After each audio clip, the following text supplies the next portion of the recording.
How's it guys, this is Dayvy, FPL, and welcome back to the Fantasy Premier League video here on my channel. Now in this video, I'll be going over my very own team selection for the upcoming Game Week 3.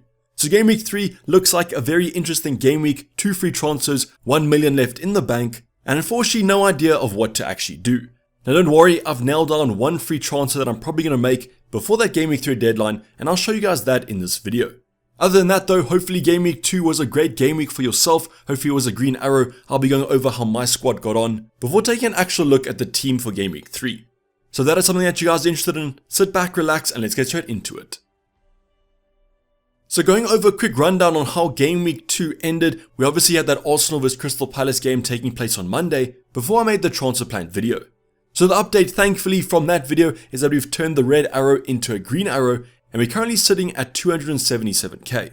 That was thanks to a 56 pointer in Game Week 2 with an overall Game Week rank of 1.38 million. Now that takes us to a total of 140 points, but as mentioned through my Game Week 1 and Game Week 2 videos, the rank really doesn't matter at this stage of the season. The only rank that matters is the rank after Game Week 38. But saying that, it's nice to have kind of a good start to the season, so hopefully we can keep these green arrows flowing.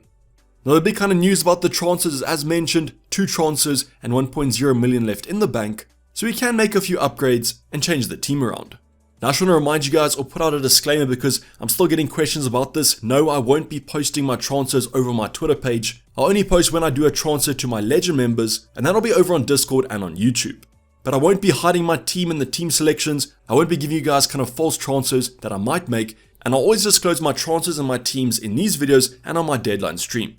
Now if you guys have any comments about your own team, you can drop them in the comments down below or my Discord server. It's the second link in the description. Now I'm also interested to see how you guys got on in Game Week 2, so post your scores in the comments down below. Was it a green arrow? Was it a red arrow? And where are you guys sitting in the overall ranks currently? Now I've spoken about that kind of Arsenal vs Crystal Palace game, the only fixture that I haven't spoken about, so let's go over those 3 options. It's Saliba, Saka and Martinelli. So let's start off with our kind of defensive option that got us a nice 8 pointer. That was a clean sheet plus 2 bonus points. And unfortunately in this one, Gabriel yet again didn't start. So I have to once again say thanks to Andy from Let's Talk FPL because I made this transfer thanks to his advice, and that was before the Game Week 1 deadline. So I think there's been a few points between Saliba and Gabriel, and I mean this clean sheet and 2 pointer is a little bit unfortunate if you guys did still keep Gabriel. But overall Arsenal had a pretty good game, even went down to 10 men, but the clean sheet still remained, so I was super happy about that. Unfortunately, I wasn't as happy with my midfielders, Saka and Martinelli both ending on 3 points, just the clean sheet point from them, and Saka even gave his penalty away to Odegaard. Now he didn't really give it away, Odegaard kind of asked for it, but in terms of my FPL team I would have loved if he said no, as we would be looking at a few more points. But I think the context of that penalty is super important because we want to see if Saka is going to continue to be on penalties, and if this was just a one-time thing. So I guess we will see in the future game weeks if Arsenal do win a penalty, but fingers crossed Saka now takes it. Then go on to Martinelli. Unfortunately, whenever Nketiah is kind of centre forward, Martinelli's stats go down generally, but he did have a few chances for points against Crystal Palace. Now the more worrying thing is that he was subbed quite early on, I think around the 70-minute mark, which you never like to see in terms of your FPL options. So in terms of the Arsenal defence, super happy with them, but in terms of the attack, they left a little bit to be desired, but at least they got me a nice green arrow.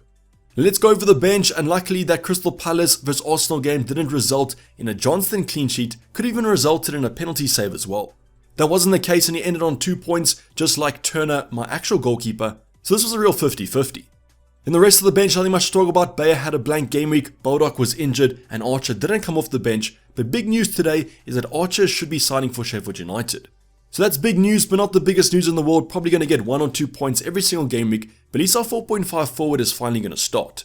Then completing our back line is going to be Ben Chilwell, who managed to get 1 point against West Ham. West Ham also went down to 10 men, but unfortunately Ben was substituted quite early on, which is a little bit surprising for me from Pochettino. So unfortunately no points were to be had for you new owners of Chilwell, but at least he got us some points in Game Week 1. Then Estupiñán continued his attacking way of things, racking up an assist and a goal, as well as a few bonus points. So clean sheets don't matter to this Brighton defense it seems, because against Wolves they conceded a lot of XG, but if Estupiñán's going to continue to score goals and get assists, I don't really care. So at least Saliba and Estupiñán carried our backline, because unfortunately Turner disappointed by conceding quite a low XG goal, but an absolute banger from Sheffield United. Now let's go on to midfield department, and the king of the team and the king of the game week was going to be Mbeumo with a massive 16 pointer. Now these 16 points actually came quite late into that fixture. He got a penalty and then also a late goal. Now the king of the game week was actually South African, he captained Mbeumo. That's a massive shout and congratulations on that one. He was almost a consideration I guess for Kamsi, but I wasn't going to go there, and just owning him was differential enough. So I think if you guys owned Mbeumo or owned Matoma, I've seen some of you own both of them, you would have had a relatively good game week. Now it is nice to see that Mbeumo is stepping up in the shoes of Ivan Toney, becoming a real talisman for Brentford, and they're attacking pretty well. Same can't be said unfortunately about our United assets. Rashford and Bruno also ended up blanking, and then Bruno finally got a yellow card for complaining to the ref. So with these two assets, don't you know what to think about them, have been really disappointing over these opening 2 game weeks, but as you guys would have seen in the Ultimate Guide yesterday, United are still attacking pretty well. So the XG's there, the XA's there, but unfortunately the FPL points aren't there, so hopefully game week 3 that comes about. But as you guys can see, there's a reason why I selected Mbeumo as my first midfielder on a wildcard, 16 points compared to the rest. Then finally our forward department, Erling Haaland ended up blanking against Newcastle, so definitely a week that you guys should have gone for a differential captain, and generally all other Kamsi options ended up returning. So the safety in numbers wasn't the case, so only 4 points from Erling Haaland at the end of the day, against quite a tough Newcastle team. Then our last player is going to be Ollie Watkins, managed to get an assist, which was actually a penalty one, which Douglas Luiz ended up taking.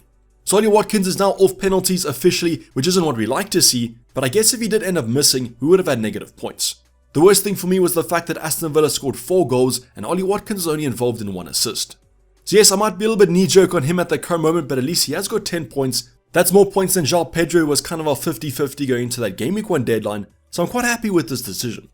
So overall, as you guys can see, this starting 11 accounted for the 56 points we scored in game week 2. Let me know in the comments down below how your game week went. Was it a green, a red, and where you sitting in the overall ranks? Now before we get into the actual transfer plan, I want to give you guys the context of my starting 11, as this will allow you to see what players I want to take out because they have bad fixtures. Also gives me a chance to show you guys the new updated player profiles, as FPL's just dropped these new player picks. So once again, just keep this in the back of your mind, 2 transfers and 1.0 million left in the bank, so an upgrade can be made if we want to. I'm going to start off on the bench because the bench this week pretty much picks itself. We have Turner, unfortunately, against United away. Now, why they're not scoring at the current moment, I do own 2 of their attackers, so I almost hope that Nottingham Forest lose the clean sheet. Then Baldock should be back from injury, but he is going to face Man City at home, which is simply terrible. And then Bayer's no better against Aston Villa at home. Currently Archer against Burnley, but he should transfer clubs, but then he has Man City at home yet again. So as I said, the bench kind of picks itself. Fingers crossed we don't rely on any of them to come off it. Then Johnston has returned between the sticks. He has Brentford away though, tough game on paper. I own Mbeumo, Visa's looking strong. I'm almost hoping for some save points here. Now Johnston was maybe a transfer that I'm considering doing if I don't want to do any other transfer, as I have seen that Crystal Palace are apparently targeting Dean Henderson. Now while I might not think that he's going to be first choice as soon as he joins the club, there is some competition for Johnston that's not nice to see. But still, perfectly fine kind of playing him, a goalkeeper's for the long term, so you just have to take the game week 3 fixture on the chin.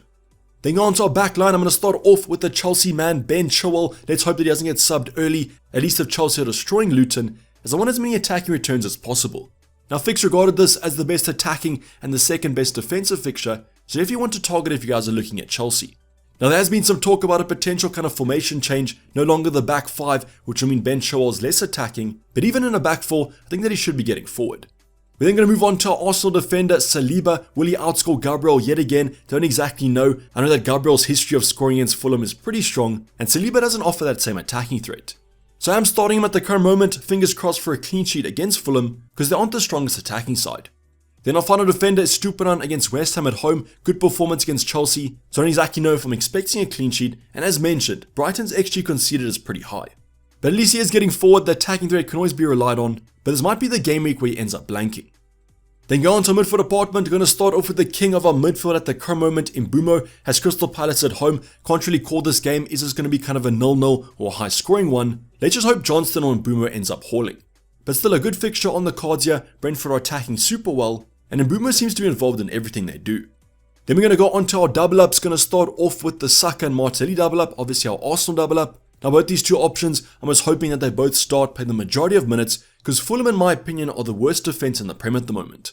So let's see if Nketiah starts up front yet again, but I do kind of predict it, as he did score in game week 2. Other thing to hope for is that Saka, if they win a penalty, ends up taking it, as I don't know if I can bear to keep him if he gives 2 away. So I don't really think that these Arsenal assets will go anywhere. That Fulham at home fixture is too hard to ignore. They just hope they both start. Then our next double up, the United double up, Rashford and Bruno against Nottingham Forest at home. Great fixture on paper here. United still have pretty good attacking stats, Rashford and Bruno XG, XA is definitely there. Let's just hope they convert those chances. Literally all I want for Game Week 3 is to see that FPL notification, Rashford goal, Bruno assist, then I'll finally be happy. But it is quite a tough call to go for if I'm going to keep both these two assets. The fixtures do get tough from Game Week 4 onwards, but Game Week 3 might be one more Game Week too much. Let me know what you guys are doing with Bruno and Rashford in the comments down below. I've seen a lot of people taking them out for Foden. Then finally our forward line, going to start off with our captain Erling Haaland against Sheffield United away, the perma captain for the 2023/24 season, and against Sheffield United away, I'm not going to stray from that. Just a great fixture on the cards here. Erling Haaland should be rested, they didn't do much against Newcastle, so should be on the rebound, so let's hope for big things. Unfortunately, the majority of people will probably be captaining him as well, so the gains won't be there, and that's why I said I love getting on a Foden or an Alvarez to get those differential points. Then the final option, Ollie Watkins against Burnley away. Good fixture on paper. I think that Burnley haven't been the best defensive side, but unfortunately they've just played one game as they had a blank Game Week 2. So will they be kind of rusty or will they be rested? Who kind of knows, but Aston Villa's attack has been pretty decent. Unfortunately, Ollie Watkins hasn't always been on the end of it. So definitely kind of the biggest transfer concern in my opinion is going to be Ollie Watkins, but do I give him one more chance against Burnley away? So as you guys can see, 2 free transfers, a pretty decent starting 11. What changes would you guys make to this current team? I think potential transfers on the cards might be a Bruno or a Rashford out for someone like a Foden, but do I give them one more game week? Otherwise, Saliba out for someone more attacking could be on the cards, but I think that Arsenal still could do quite well against Fulham. Solid choices can be made. Do I upgrade Martinelli to Odegaard? Is that too much of a sideways move? These are all transfers going through my head. But if you guys can help me out, comment what you think I should do down in the comments below. But now I'm going to show you my ideas. So the first transfer I want to talk about is probably the most unrealistic one. This is simply if I want to keep everyone in my team. I like Ollie Watkins against Burnley. I like Bruno and Rashford against Nottingham Forest at home. And then I don't want to upgrade someone on my bench. The transfer that I'm currently thinking about with exact money in the bank is taking Johnston out from Crystal Palace and bringing in you-know-who Edison from Man City. Just look at those fixture comparisons. Brentford away, Aston Villa away. I can see Crystal Palace potentially losing the clean sheet in both of those, whereas Man City have basically 3 locked-in clean sheets. Now ever since Game Week 1 I've been regretting not getting Edison into my team, so this might be an opportunity to correct that. But still, a very kind of sideways move in my opinion. Goalkeeper transfers are never kind of advised, as the upside isn't usually there. But as mentioned, if I want to burn a transfer, don't exactly know what to do with my others, this might be the move I make. But a more realistic one is potentially upgrading my bench. There's a few players that have some tougher fixtures, is Stupinan, Saliba from the defensive department, and therefore upgrading one of my 4.0 defenders makes sense. So I've just chosen Bayer at the current moment, but this could be Baldock depending on the injury concerns, and the 4.5 on my mind currently is a Doggy or a Dogie from Spurs. Just look at those fixtures, Bournemouth away, Burnley away, Sheffield United home. The only concern with him is potential rotation as well as Spurs' bad defensive form. Now I say potential rotation because it seems like the new Spurs manager likes to rotate his squad. We have Pedro Porro that just came back from injury, he rotates with Emerson, and Ben Davies came off for a Dogie in Game Week 2. So could we see a potential benching in the future? Yes, 100%, but I believe with his attacking threat, if he does start, the upside is definitely there. Now I probably won't play him in Game Week 3 if I do bring him in, I'll still go for Saliba, but from Game Week 4 onwards, he might be a main starter. Other options I have considered is going for potential Colwill or Thiago Silva, as the Chelsea fixtures are also pretty decent. The Brentford man Rico Henry is also on my watch list because he's getting forward still, and Brentford's defense still looks quite good. But this transfer is slightly boring, and therefore if I want to kind of burn a transfer like I would for the Edison move, this might be kind of a future planning move that I could do. But the one transfer that's pretty much confirmed I've come around to probably doing this move is actually taking Ollie Watkins out for another striker. Now we covered this in depth in my ultimate guide yesterday. We compared Alvarez, Jackson and Visa. Visa came out in terms of the stats, but I don't know if I'm too keen on doubling up on that Brentford attack. So the player I've selected as my potential replacement for Ollie Watkins is Nicholas Jackson from Chelsea. Now I know that Broja just returned to training this week, there might be some rotation there, but I don't believe it'll be as soon as people are saying, as Broja just came back from a tough injury. So Jackson in my opinion should be nailed to play 90 minutes most game weeks, and has lovely fixtures coming up. Now the only thing about this transfer that is quite tough is obviously Ollie Watkins has Burnley away in Game Week 3. I think that Jackson still has the better fixture against Luton at home, but Ollie Watkins could still do well in this fixture. The best way to sum up this move though is kind of future planning. I'll probably want to take Ollie Watkins out from Game Week 4 onwards, so I'm going to take a punt on Jackson for Game Week 3 and hope I jump on that bandwagon early. I mean, if he can't score against Luton, Nottingham Forest, all these kind of easier teams, I don't really know what I'll do with myself, as his XG is pretty decent per game. So as mentioned, this move is pretty much locked in. I can see myself using one free transfer on this move, but the big thing about this is that Chelsea played the first game of Game Week 1, and therefore hopefully we'll get early team news in the deadline stream coming up on Friday. So just keep that in mind if you guys are going to be tuning into the stream, and that's why I might leave this transfer for as late as possible. Now if you guys want to go for an Alvarez, a Visa, 100% get it. Man City have great fixtures, Visa has great stats, but I simply prefer the expected minutes of a Nicholas Jackson. So let me know what you think about this transfer in the comments down below. Do you think it's a good move? Do you think it's a sideways move? Or do you think I should just keep Ollie Watkins for Game Week 3 and do the Edison or the Udogie move? Otherwise, there might be a completely wildcard transfer that you guys think I should do. Might be Martinelli to Odegaard, might be Bruno to Foden. I'm always open to suggestions from you guys. Otherwise, let me know what you guys are doing with your team in the comments down below and what transfers you guys are making. Hope to see you guys in the deadline stream as mentioned for hopefully some early Chelsea team news, but no promises there. But this is basically going to wrap up the video, guys. Hope you guys did enjoy it. Please don't forget to like if you did and subscribe if you haven't subscribed yet. Hopefully I see you guys on Friday, 1 hour before the deadline. But I'm signing off. It's been Dayvy FPL and I'm out. Cheers, bye.